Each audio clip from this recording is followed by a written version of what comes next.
It's small town America. It's football games on Friday nights. Everybody gets along, everybody knows everybody.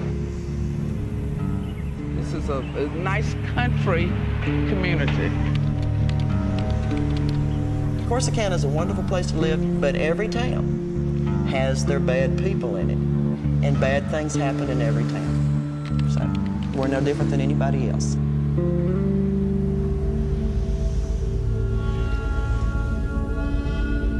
It was the 23rd of December. The Price is Right was on, that's what I was watching. 2 or 3 of the girls went out on the back patio and come running in the house and said, "Mama, I think Sheila's house is on fire." I run to the front and out the door, and that's when I seen Todd at his front door, and he started screaming, "My babies, oh, my babies are burning." Their neighbor, 23-year-old Cameron Todd Willingham, was in the house with his 3 children when the fire started. A call came across the scanner. There was a house fire with possibly people trapped in it. I remember my mom screaming, "Go back in, go try to get the babies." And I grabbed him. I said, "Is there anybody in the house?" He said, "Yes, my twins are in that room right there." Well, I went in the front door and I went to the left, and that's as far as I could get. It was completely engulfed in fire. I pulled up on the scene, got out, immediately started stretching the fire line, and I made entry into the house through the front windows, knocking the fire down as I went. The first fire came out. He was cradling a small child in his arms. He began to drop to one knee, and as he began to drop to one knee, the little girl's arm just fell limp right at her side. Just like a little rag doll. I went back to the fire room looking for the children. At that time, Chief Fogg was in there, and he had already located the children, but they were both dead.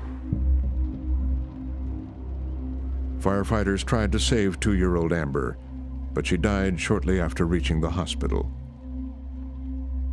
All 3 children, Amber, Carmen, and Cameron, were dead. Their mother, Stacy, was Christmas shopping at a thrift store when the police told her. In the blackened ugliness, there are remnants of a fire. There are remnants of Christmas as well. A melted Christmas tree with a few ornaments, a teddy bear still waiting for Christmas morning. And there are 2 parents who want this Christmas to go away. The little girl was crying, "Daddy, Daddy." When I woke up, the whole house was in smoke. Todd Willingham was virtually unharmed. He did have some minor burns on his shoulder, and his hair was singed. To me, it just was not, the injuries were not consistent of being in a burning house that was so supposedly burning so bad that he had to get out and couldn't find his kids. Around town in Corsicana, Texas, Willingham's lack of serious injuries and a night of partying after the fire fueled rumors. Immediately after the children were killed in the fire, he was seen at a local bar, essentially exhibiting behavior that was completely inconsistent with a person who had lost his 3 children. When the Willingham children died, several of us thought it would be a good idea if we did a benefit dart tournament to raise funds to help with their burial. Todd and Stacy Willingham showed up the night that we had the tournament. Todd got too involved in the fun.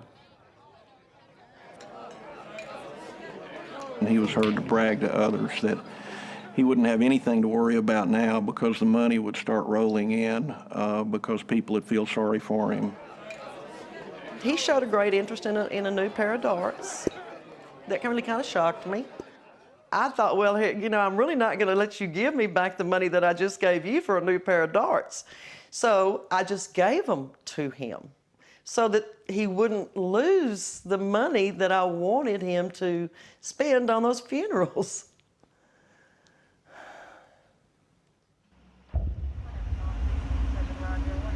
The police launched an investigation. Todd Willingham was the primary suspect.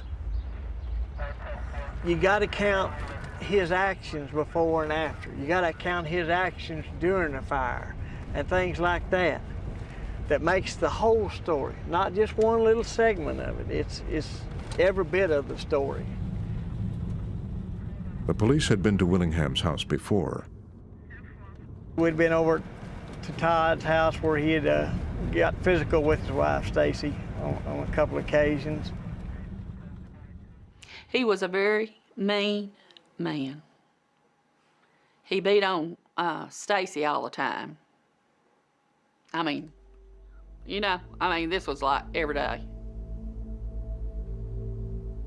They could hear the impact of him hitting his wife and his wife hitting the floor. His statements to her that could be overheard throughout the neighborhood, "Don't get up, bitch, or I'll hit you again." I figured he would kill Stacy, That's how bad it was. Something terrible is going to happen. He will eventually kill her. Witnesses who had been at the fire also told police that Willingham did nothing to rescue his children. Once he got outside, I cannot find anybody who actually said he made an attempt to get back in to save his kids. He didn't try to go back in. Not one time. Putting that whole picture together made me believe that he was guilty of homicide, that he killed his 3 little girls. And my job was to find how them little girls died. And if it is an act, a criminal act, it's my job to build a case so he can be prosecuted for his act. As soon as the fire was out, the search for the cause of the blaze began. 1213 West 11th. I'm Doug Fogg, Assistant Fire Chief. This will be the interior. Investigators came to believe that this was a crime scene. You start by eliminating accidental causes. We go back toward the breaker boxes, we see our wiring again. No evidence of shorting. When you get through with your accidental causes, what's left? They figured the fire had started on the floor. They were looking for evidence that something flammable might have been poured there.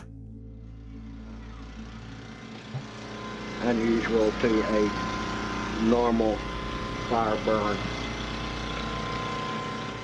In the children's room there were signs of what we thought was an accelerant poured on the floor. Usually accelerants will leak through the cracks of the floors and burn underneath, and fire burns up. Then at the door to the porch, investigators found what they were looking for. There was an unusual burn pattern on the aluminum threshold plate, which indicates that something had been introduced, poured down, leaked through. We took a sample of that, and that came back as a positive sample for charcoal lighter fluid. And I'm thinking that's the first time I called it arson. The official state report on the fire listed 20 indicators of arson. Investigators were now convinced. This concludes this tape of 1213 West 11th. The police called in Todd Willingham. My dad told him to go down there and give a statement. And when he went and gave a statement, he talks too much. And I don't know what all he said, but whatever he said, that started it. Just his whole demeanor, to me, looked like he just wanted to tell a story. It was more like he was bragging about it than, being remorseful. he was more like he was proud of his actions that he claimed he tried to do to save his kids and stuff.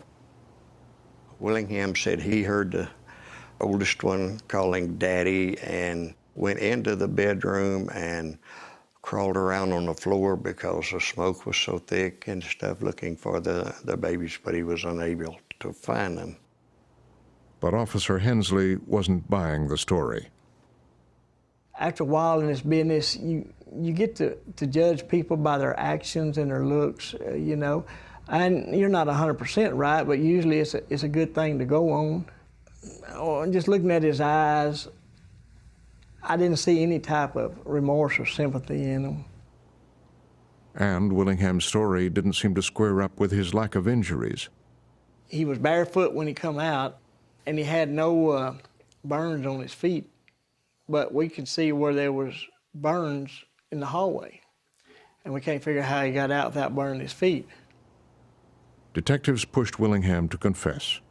They even used pictures of his dead children. Todd didn't show any remorse through the interview until I actually showed him the pictures of his children. And at that time, he started crying. You know, I don't think he was sad so much that he killed the kids as much as that it's coming to light that, you know, he's a suspect in it. They charged him with murder. Bail was set at $1 million.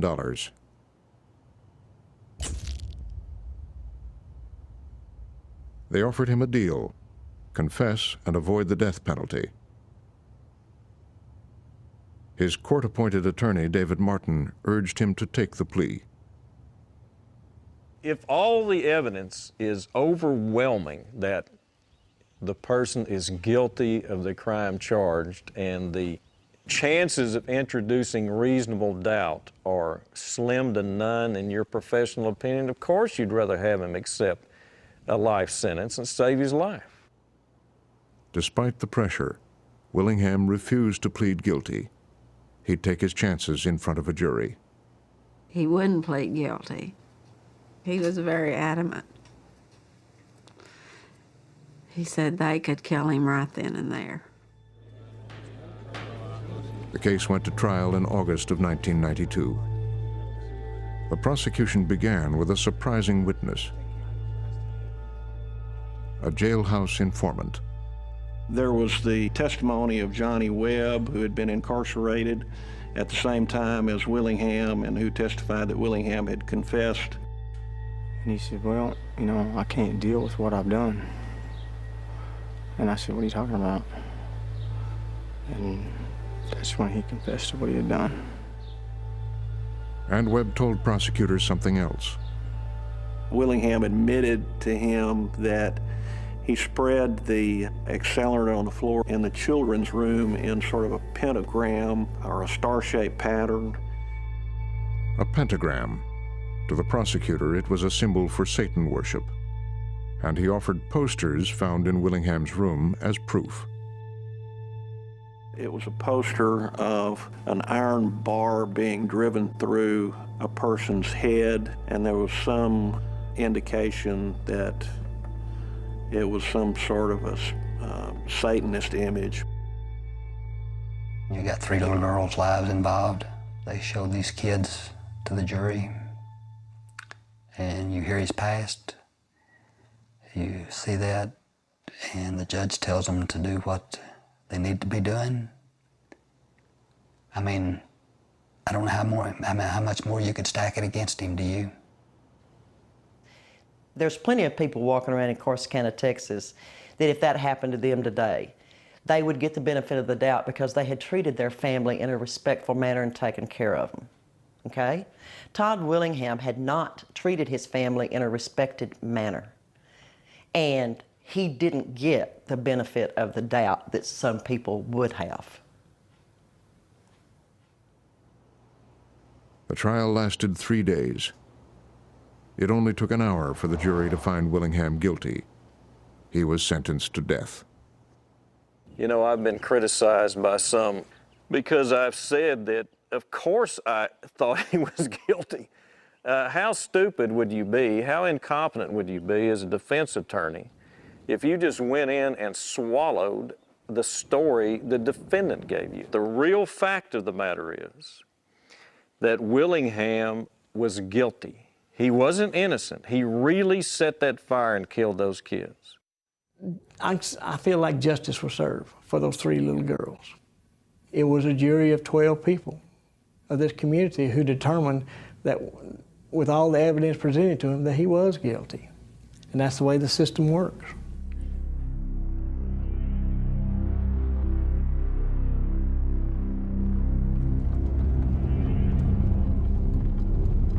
Willingham was taken to the Texas State Prison at Huntsville to await his execution.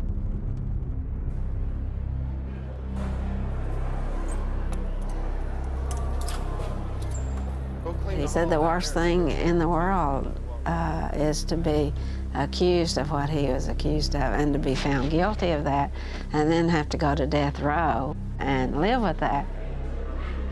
When he was on death row, they would step on his heels, and trip him and call him baby killer and everything else, Willingham sat on death row for 7 years. His appeals were going nowhere. There was little interest in his case. Then inmate number 999041 received a letter. It was from 47-year-old Elizabeth Gilbert. Someone asked me if I would like to write a man on death row, be a pen pal, and I was like, sure, I volunteered. I had been in a place in my life where a relationship had ended, my parents were getting elderly. I was kind of adrift. The name that was given to me just randomly was Todd Willingham. Willingham eagerly wrote back. And I was just really struck by the letter from Todd. It was very polite, it was very kind. Gilbert wanted to know more about Willingham. She decided to meet him face to face. I walked in expecting to see a black man, the whole stereotype, and here was this handsome young white man who was very polite and very genial. Willingham told her his version of what happened at the fire.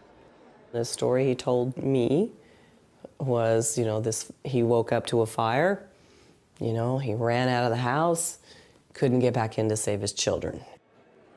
There's a writer in me that was like, this is a great story. Gilbert decided to find out for herself who Todd Willingham really was.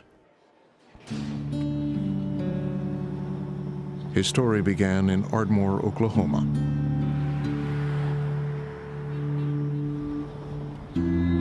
Todd's mother had several children by different fathers, and Todd had been abandoned in California. Todd's father, Gene, had remarried. His wife, Eugenia, raised Todd as her own. We got Todd when he was 13 months old.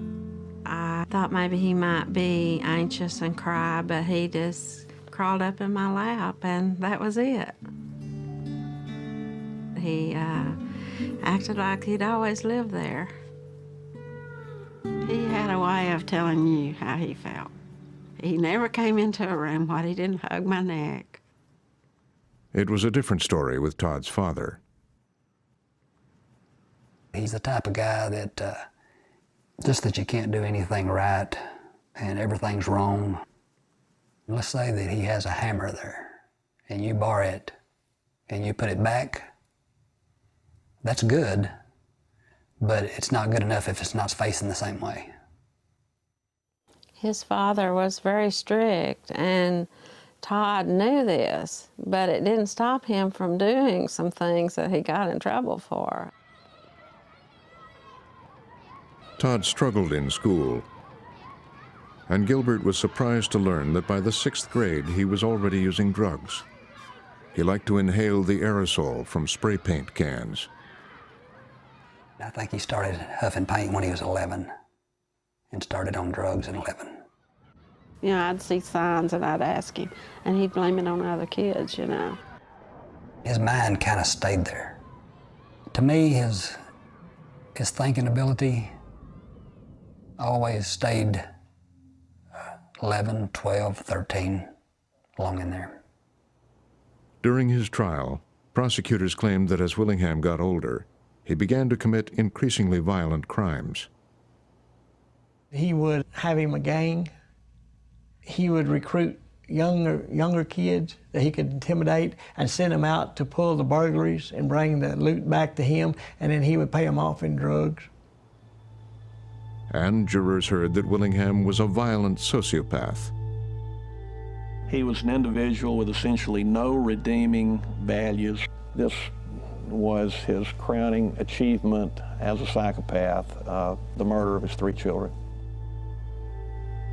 In fact, psychiatrist Dr. James Grigson testified Willingham was a severe sociopath. Grigson had testified in more than 100 death penalty cases, earning the nickname Dr. Death. He's hired to come in and make sure that they get the death penalty by assuring the jury that, you know, this person would be just has to be removed from society. Gilbert discovered that Grigson had never met Willingham. But those who actually knew Todd said he was hardly a violent criminal. I just didn't see that person. That's not the Todd that I knew. Todd had been arrested for tampering with an automobile. In other words, he had opened the door of a vehicle and not gotten any further. By the time he opened the door, the police were already on site. I put him in jail, I think, on his 18th birthday because he had screwed up again. And I said, I have tried to save your ass, and now I'm going to put your ass in jail so you can't enjoy your 18th birthday. You're going to go to jail for the weekend or whatever it was. I don't remember the details. He wasn't a sociopath. He wasn't a psychopath. He did stupid crap like steal bikes. And in Todd's teenage love of heavy metal music, Gilbert found an explanation for those satanic posters. They were from the rock bands Led Zeppelin and Iron Maiden.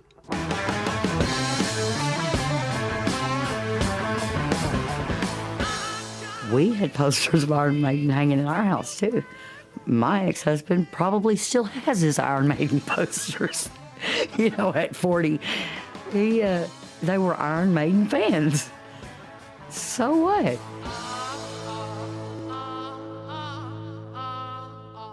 What they looked at were posters on the wall, which are the typical posters that young men listen to, the heavy metal, that he smoked pot, you know, that he had this, you know, horrible past of crime, which turned out to be shoplifting, you know, on a bicycle.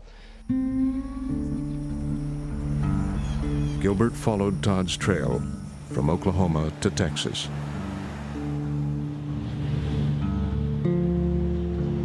He'd moved to Corsicana to be with his girlfriend, Stacy.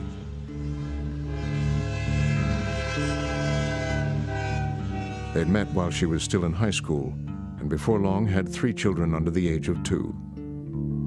He changed their diapers and took care of them and did everything that they needed, and he made them a lot of macaroni and cheese. He did a lot of cooking for them. Stacy wound up waitressing in her brother's bar, while Todd stayed home with the kids. I know they struggled that year, trying to take care of 3 babies, and it was very hard, you know. I can't imagine. I'd say to the girls he was a real good dad, but as far as going out and providing a nice home, nice job for the family, and being a family provider like you're supposed to, I'd say he didn't.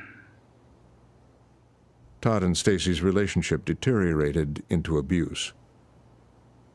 When you have 3 little kids and you're stuck in the house all the time together and your friends are out doing stuff, I think that was part of Todd and Stacy's problem, you know. 3 little kids and you're poor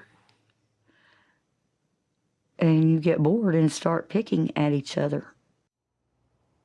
Nevertheless, only 3 months before the fire, Todd and Stacy decided to get married. He told me, he said, I'm going to try to do what's right. I'm going to try to make this work, and we're going to get married. And he said, I know it's going to be hard, but that's what I should do.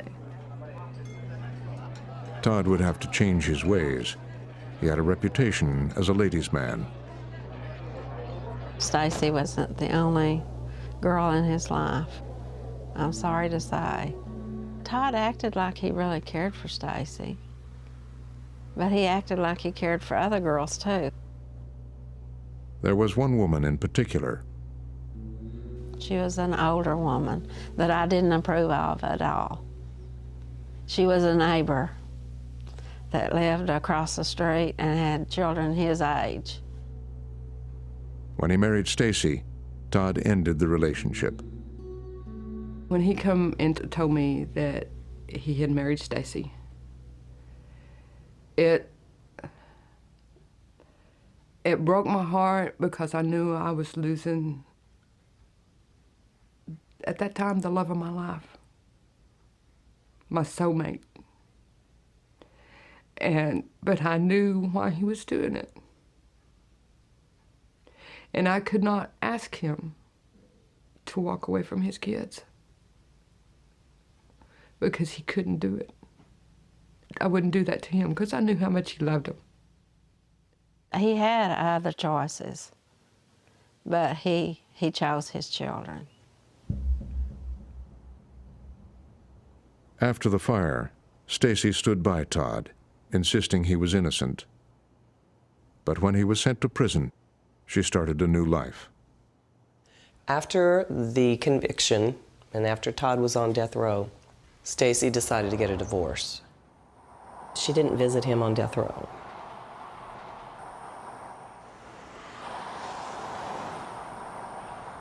Elizabeth Gilbert found Stacy in Corsicana. Oh, they kept saying that the fire... I told her I was a writer, I was from Houston.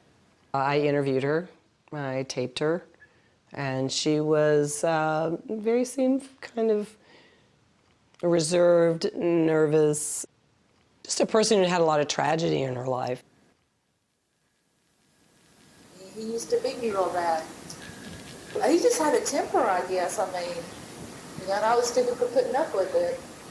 But the first time he ever hit me, I was... Todd had begged Stacy to visit him, but she refused. Because at first, I didn't go in there when they, convicted him. I didn't want to be in there. I was tired of it. We were just, threatening each other, arguing back and forth through writing, and I just filed for divorce. Nevertheless, Stacy said she didn't believe Todd was capable of killing the children. He was mean to me, but I always said, he may beat me, he may kill me, but he would never do it to the kids. And I always knew that, They were his kids. He never hurt the kids, I mean, but me, that was a whole different story. She really convinced me that she felt that an injustice had been done. My sense in the interview was like she left me with the opinion that Todd was innocent, because she didn't feel he had done that. She didn't feel he was capable of doing that. Now Gilbert wanted to sort out the other evidence. We went up to Austin and got the records of the trial. I'm copying these records, I'm reading these reports. She dug into the story of that jailhouse informant. A red flag to me was Johnny Webb. The idea that a prisoner would confess to a complete stranger, that he had committed a crime, I just didn't buy that. Webb had a reputation as a troubled young man with a long history of felony arrests. We decided to use his testimony, even though his credibility was subject to attack. We felt that he had no real reason to lie about this particular, what we'd term a jailhouse confession. Gilbert decided to talk to Webb in person. She found him serving 15 years. He stood by his story. He was a very nervous young man. I wouldn't have, had I been sitting, on the jury, I couldn't have bought his testimony. Later, her suspicions about Webb were confirmed when he sent this letter to prosecutors, recanting his testimony and declaring Willingham's innocence. And then he changed that story, recanting the recantation. And now, he doesn't remember any of it. I don't remember. Maybe I did. Maybe it's because of everything I was going through. I told him I was going to recant if something wasn't done to help me, because I was trying to kill me. You know what I'm saying? Something to put some pressure on somebody to do something to get me out of where I was at. As Willingham's execution date neared, there were other problems Gilbert could not overcome. She learned Willingham had lied to investigators about his attempts to rescue the children. I think the big secret that he was carrying was the guilt. In his mind, he couldn't acknowledge that he didn't, try and save his children, so he concocted the story that he, tried to go in and find the babies and couldn't. And he said, what I'm guilty of is being a coward. He said, I should have died in the house with my kids. But he said, it doesn't matter what people say. You can't let yourself catch on fire without trying to get away. And you can sit and say every day, I would burn up before I let my kids die in a fire. He said, it's not humanly possible. And the biggest challenge remained, that evidence of arson. Gilbert had never been able to get an arson expert to examine the state's findings. And then, just 3 months before the execution, Gilbert was in an automobile accident. Paralyzed, Gilbert could no longer visit Willingham. It was impossible for me to go. I was incapable of that sort of travel, sitting in a chair that long, driving to Huntsville, and it just wouldn't have happened. Gilbert's investigation was over.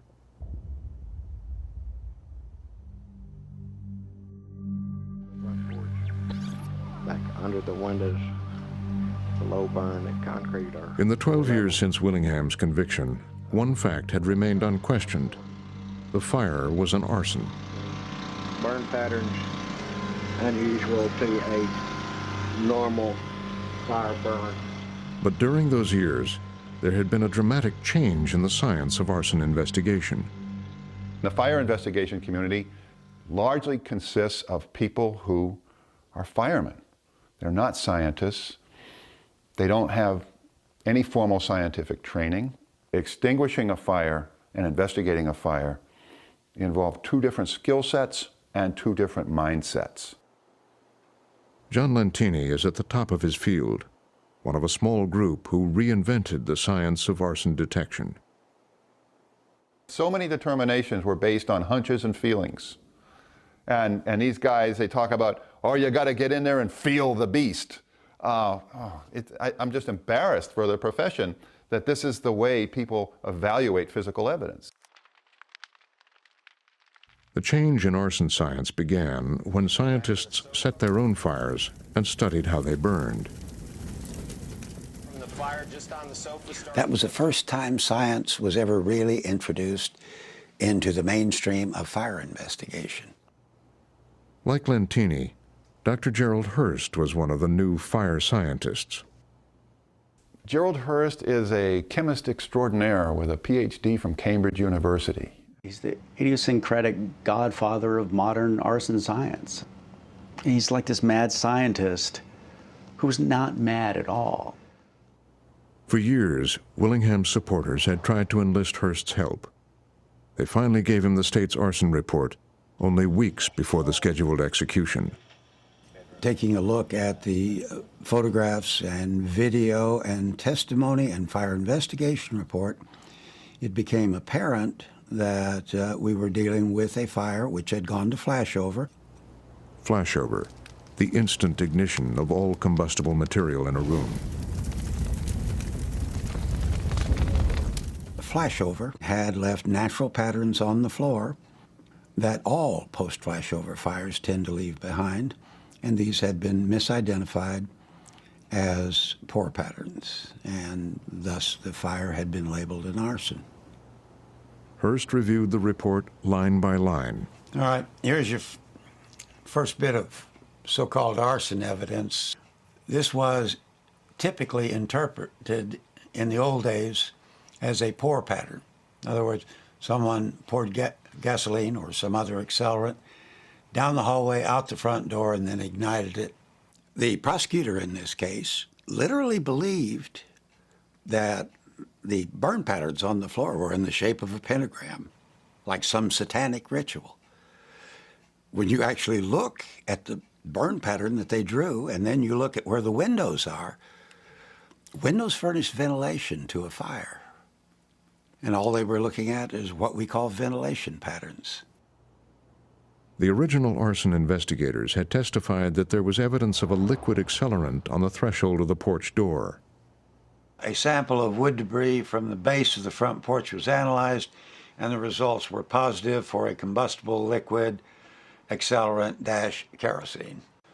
Well, that's quite understandable because the porch also had a barbecue on it. And of course there would be charcoal lighter fluid there if there was a can of charcoal lighter fluid on the porch. Hearst also addressed Willingham's lack of injuries. The question has been asked, why were Todd Willingham's feet not burned? And the answer to that question is quite simple. Because if no accelerant was poured on the floor would have been relatively cool until shortly after flashover occurred in the bedroom. The last part of him that would have gotten any burn would have been his feet. And Hearst concluded the original investigators had not eliminated accidental causes. There had to be at least one electrical short in that room. And since it was surface wiring, it would have been relative child's play to simply trace it, get a stepladder, and trace it and go over it inch by inch until you locate the fault. That in and of itself is enough to toss the case out for arson. Hearst had come to believe Todd Willingham was not guilty. Todd Willingham's case falls into that category where there is not one iota of evidence that the fire was arson. Not one iota. Hearst completed his report on February 13th, 2004, only 4 days before the scheduled execution. You know, all hope was lost, and we now have the answer. Getting the news from Dr. Hearst was, it was definitely a high. Willingham's attorney filed a series of emergency last-minute appeals. I thought that somebody would at least say, let's stop and, let's at least hold on and let's take a look at it. We were talking about somebody that was convicted of something that wasn't a crime. While Willingham waited for the courts to decide, he received shocking news. Stacy had told reporters that she now believed he had murdered their children. She had told me that she had changed her mind and felt that Todd was guilty. Stacy talked to Todd's private investigator, Tina Church. And she had indicated that she had read the entire trial record in one day. And I kept trying to tell her, well, we have new evidence. How would that make you feel to know that your former husband, the father of your children, is going to be executed for something he possibly didn't do? And she just really had convinced herself by this point he was guilty. It all started a few weeks before at a contentious meeting between Todd and Stacy. For the first time in 12 years, she visited Todd in prison. He asked her not to come to the execution, and he had one last request.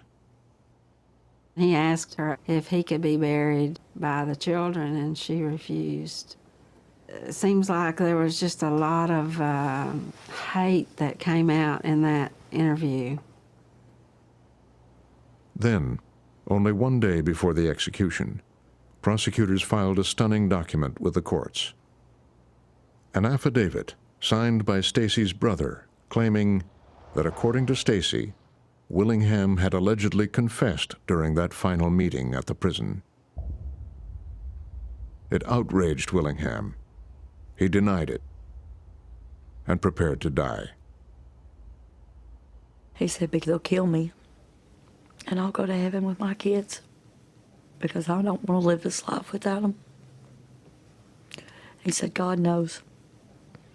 God knows I didn't do this, and that's what matters."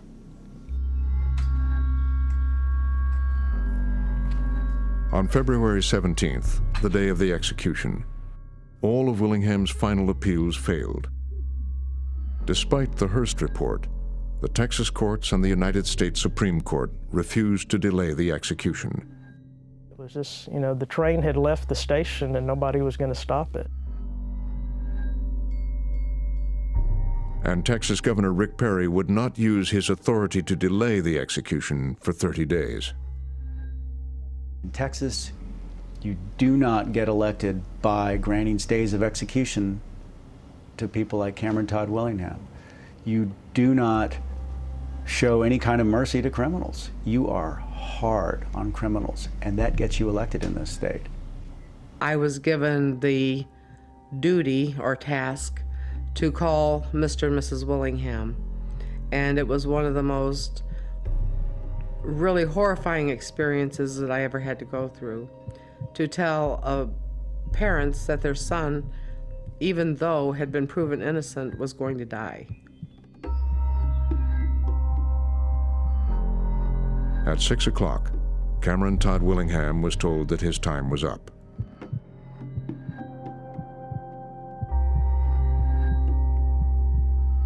When he was asked by the warden if he had anything to say, then he went into the statement where that he said he had been wrongly convicted and that he was innocent.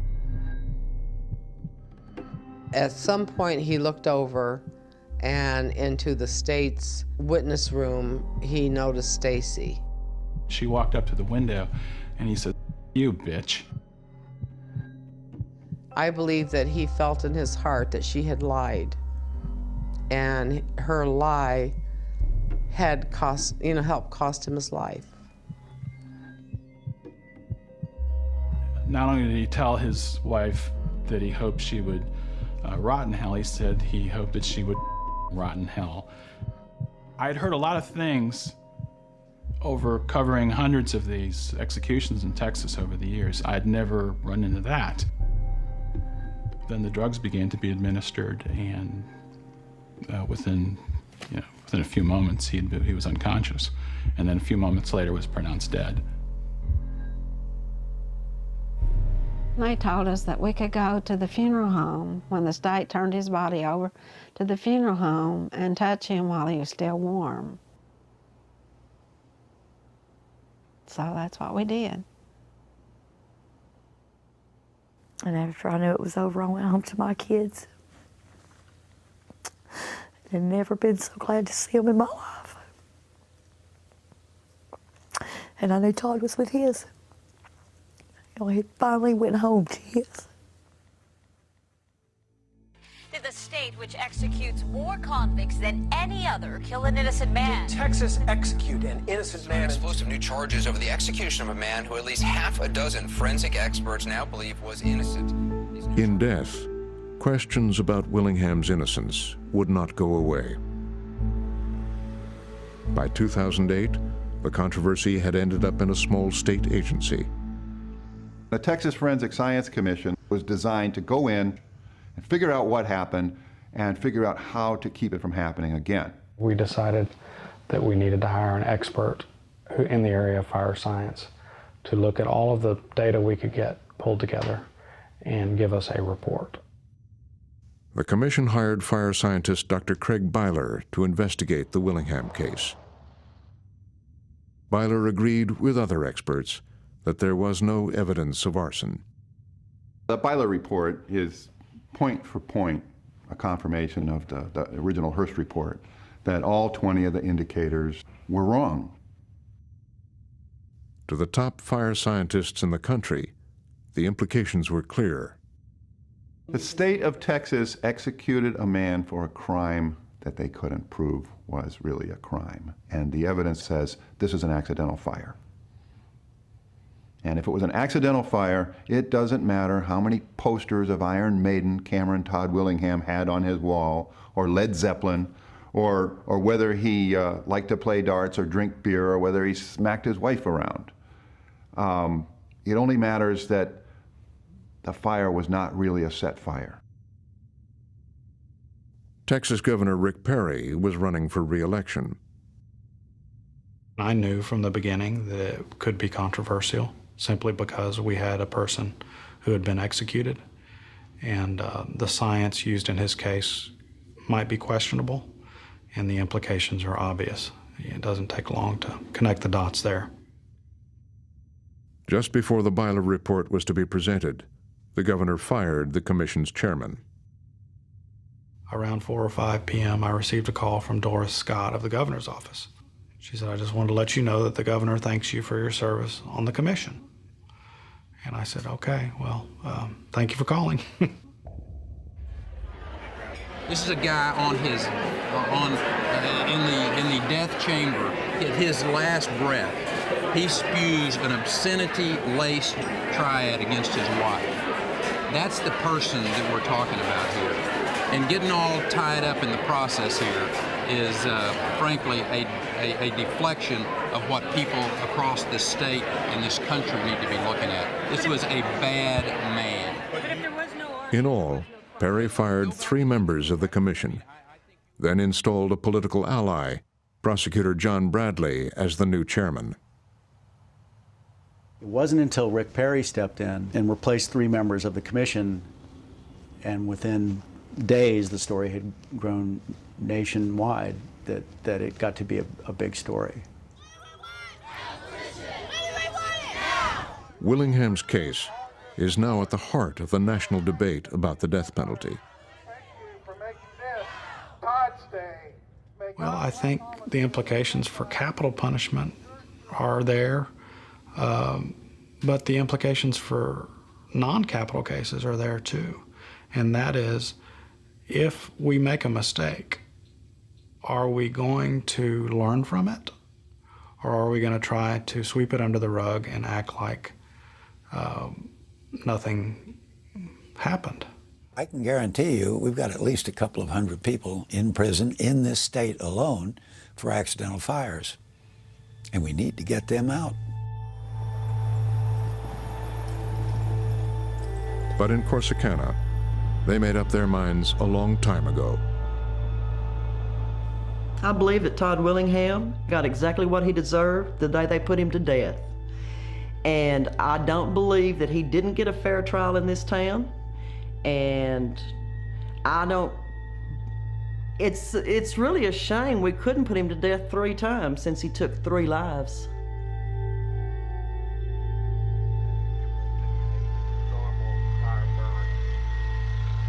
And the original arson investigators still insist Willingham set the fire. I don't care how many degrees you may have, how many books you may have written. This was a set fire.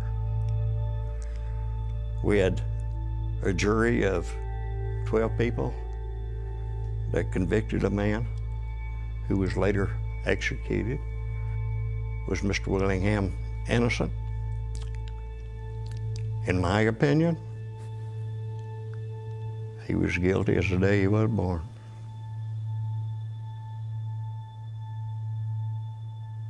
This year, the case of Cameron Todd Willingham is back in the news. A new controversy erupted over the key testimony from Johnny Webb, that jailhouse informant who testified about Willingham's alleged confession. That was one of the 2 pillars that sent Todd Willingham to the gurney. Last month, Webb agreed to a new interview, this one recanting his testimony. Willingham never, ever, not once told me that he killed his family. He never said that. I was told to say that. You know, I'm sorry I lied about it. I wish I could change that. I can't. Webb accuses the prosecutor, John Jackson, of making a secret deal in exchange for his testimony. At the time, Webb was himself facing charges in a robbery case. And he says, So they made me promises. Promised that I would get taken care of, that they would get me out early. And documents recently uncovered by the Innocence Project, a legal advocacy group, seemed to support Webb's story. You can't believe Johnny Webb just on his word, but when the documents corroborate what he's saying, that is when there is truth to the matter. Among the documents, evidence that Prosecutor Jackson assisted Webb in the years after the trial. We start to see what really can best be described as a full court press from John Jackson to get Johnny Webb out of prison.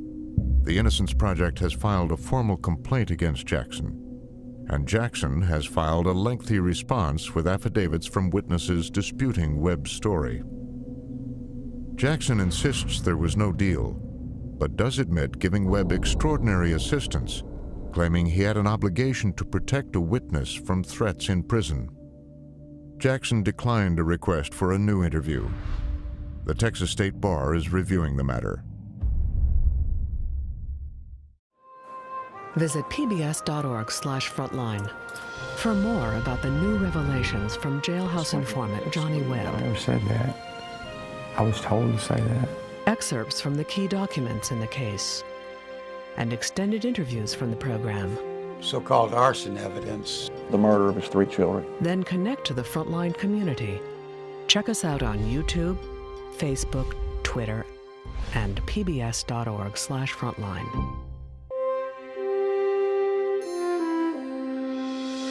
Frontline is made possible by contributions to your PBS station from viewers like you. Thank you. And by the Corporation for Public Broadcasting. Major support for Frontline is provided by the John D. and Catherine T. MacArthur Foundation, committed to building a more just, verdant, and peaceful world. More information is available at macfound.org. Additional support is provided by the Park Foundation, dedicated to heightening public awareness of critical issues. The Ford Foundation, working with visionaries on the front lines of social change worldwide at fordfoundation.org. The Wincote Foundation, and by the Frontline Journalism Fund, with major support from John and Joanne Hagler.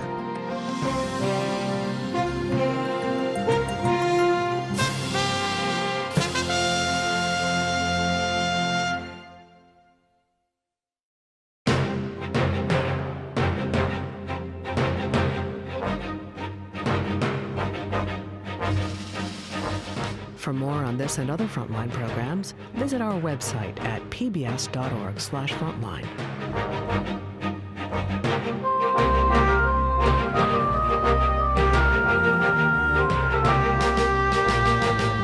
Frontline's Death by Fire is available on DVD. To order, visit shoppbs.org or call 1-800-PLAY-PBS. Frontline is also available for download on iTunes.